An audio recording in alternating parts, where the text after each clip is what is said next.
Bonjour citoyens, bienvenue dans cette première vidéo de la chaîne du jeune Cordelier.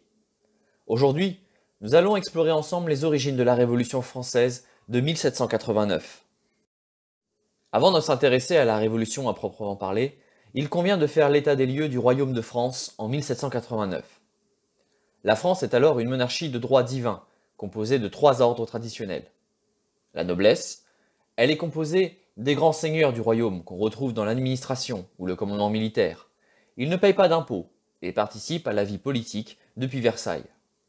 Le clergé. Il regroupe tous les ecclésiastiques de l'Église catholique romaine en France du fait de son statut de seule et unique religion officielle.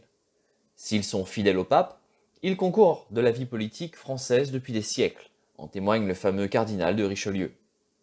Le tiers-état. On y retrouve 96% de la population française à l'aube de la Révolution. Ce sont tous les roturiers qui composent la force vive du royaume, des ouvriers agricoles aux médecins, en passant par les avocats et commerçants et artisans. C'est sur eux que repose l'essentiel de la fiscalité nationale. Contrairement à aujourd'hui, l'État français n'est pas centralisé autour de Paris, mais subdivisé en provinces royales qui jouissent d'autonomie plus ou moins importante. D'un point de vue législatif, même si le roi dispose en théorie des pleins pouvoirs, chaque territoire dispose d'un parlement, de juges, qui édictent les lois locales et codifient le droit particulier. Ainsi, si le Parlement de Paris est la plus puissante institution législative de France en 1789, ici en bleu foncé, d'autres régions disposent de leur propre parlement local, en bleu clair. Voire des conseils régionaux et provinciaux pour les régions et provinces nouvellement intégrées à la couronne, ici le rouge clair. Il est désormais possible d'affirmer que la France est une monarchie fédérale, largement décentralisée. Maintenant que nous avons dressé un état des lieux de la France en 1789, il convient de s'interroger sur les causes profondes de la Révolution française. 3 principales peuvent être retenues pour nous aujourd'hui. Les finances du royaume sont largement déficitaires et accusent une dette conséquente depuis l'expédition américaine du marquis de Lafayette, une décennie plus tôt. La France a beaucoup dépensé pour soutenir les insurgés américains contre l'Angleterre et doit désormais honorer ses engagements. Le temps est aux Lumières et à la révolution philosophique.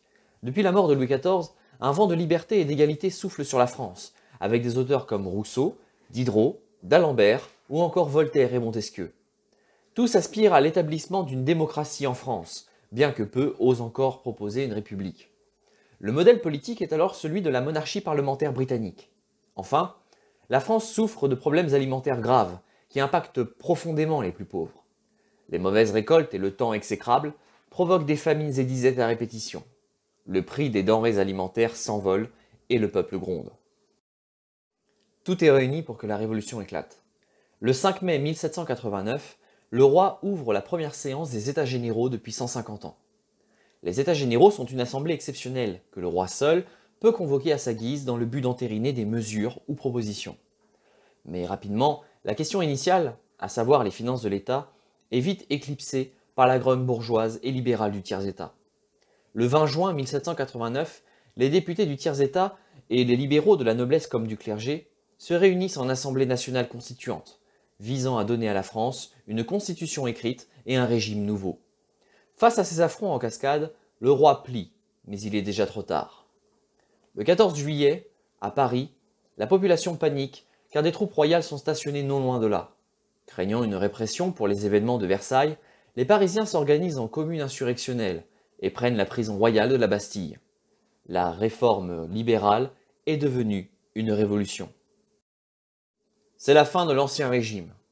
Louis XVI, descendant d'une dynastie royale millénaire, n'a d'autre choix que d'accepter les revendications de l'Assemblée, du moins en apparence. Le 4 août 1789, tous les privilèges sont abolis. C'est la fondation d'une société égale en droits et en devoirs. Le 26 août suivant, la Déclaration des droits de l'homme et du citoyen est adoptée. Ce texte fondateur de notre droit politique moderne jette les bases de notre future devise nationale, liberté, égalité et fraternité. Mais la révolution ne fait que commencer. Merci à vous d'avoir suivi cette vidéo jusqu'au bout. Pour finir, je vous propose un récapitulatif sous forme de dates clés, permettant également de prendre conscience de l'emballement des événements. Ainsi, le 5 mai 1789, les États généraux sont ouverts à Versailles en présence du roi.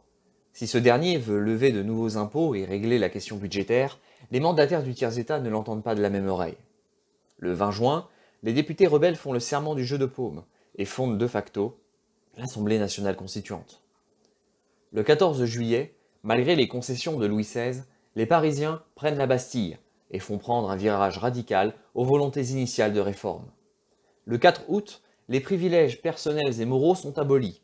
Tous les hommes sont proclamés égaux en droit et en devoir. Enfin, le 26 août, les nouveaux devoirs et nouvelles libertés sont réaffirmés par la Déclaration des droits de l'homme et du citoyen. La France entre dans une nouvelle ère. À bientôt, citoyens.